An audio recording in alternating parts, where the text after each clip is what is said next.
reflexión de hoy.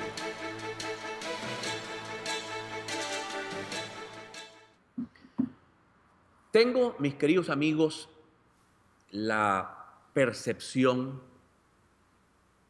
de que la política venezolana de estos tiempos no es para políticos de camisa y corbata. Cuando hablo de políticos de camisa y corbata, me refiero a políticos que están acostumbrados a hacer la política como si estuviesen en una democracia plena. Y Venezuela no está ni siquiera en una democracia, por no decir que pudiera ser plena. Por lo tanto, pensaba yo, mis queridos amigos, cuando la dictadura de Marcos Pérez Jiménez hizo un plebiscito, unas elecciones, los partidos participaron en las elecciones, casi todos ellos. Las elecciones las ganó URD, se las robaron a URD. Después hubo un plebiscito que lo ganó Pérez Jiménez porque era un plebiscito, era él, ¿soy yo o soy yo? Era la pregunta que hacían y a los trabajadores los obligaban a llevar las tarjetas que les sobraban después de la elección, que por cierto eso lo hicieron en el primer quinquenio, en el primero y segundo quinquenio ADECO, también hicieron la misma trampa, obligaban a los trabajadores públicos a llevar las tarjetas que sobraban en la elección. Por lo tanto, este tema del robo electoral no es una cosa nueva, es bastante viejo en Venezuela. Pero lo cierto es que aquella generación no abandonaron ni la política, no abandonaron la organización política, pero asumieron algo, mis queridos amigos, que no es que yo anhele que aparezcan, porque ya los hay. Leonardo Ruiz Pineda, Carnevali, Pompeyo Márquez, Fabricio Ojeda.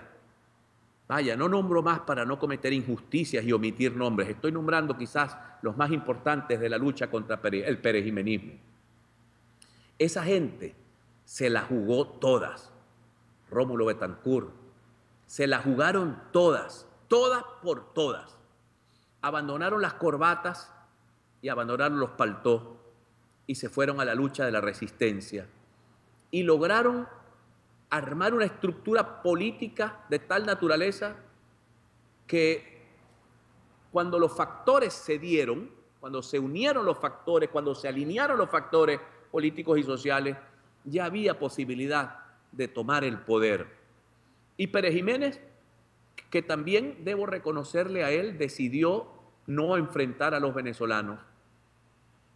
Se fue, estaba ya muy rico, se fue a vivir allá a La Moraleja, con esa quinta donde él vivía en la Moraleja, que es un sector en Madrid de muy alto perfil económico. Tenía un refugio antinuclear, la quinta donde vivía Pérez Jiménez. Imagínese el platero que se robó ese señor. Pero me refiero más bien es a aquella casta política que logró sacar del poder y logró acercarse al factor militar y logró acercarse al factor económico y logró acercarse al factor sindical y logró alinear las fuerzas para superar la dictadura que vivía Venezuela, que si bien era una dictadura desarrollista, en lo político era una dictadura criminal, violadora de todos los derechos humanos. Por lo tanto, yo no le apuesto un ápice al perejimenismo, en modo alguno.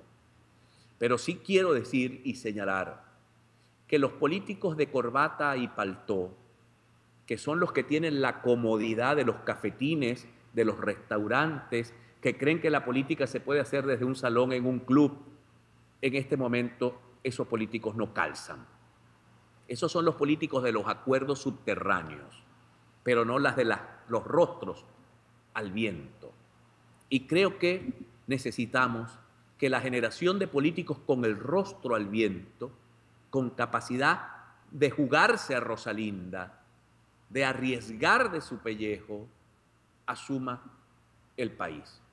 Por lo menos la dirección política de los factores democráticos, para que esa generación, esa casta, esa valía, ese valor, esa inteligencia puedan desarrollar los movimientos tácticos y estratégicos necesarios para resolver la crisis venezolana con el menor costo en vidas posible, con el menor costo, ojalá con ningún costo, La Constitución prevé todos los mecanismos para ello. Pero creo, mis queridos amigos, que necesitamos que los políticos saquen la casta, los que tienen casta, y los que no, que hagan un poco a un lado, que sigan disfrutando del cafetín y del restaurante. Eso es su problema, esa es su vida.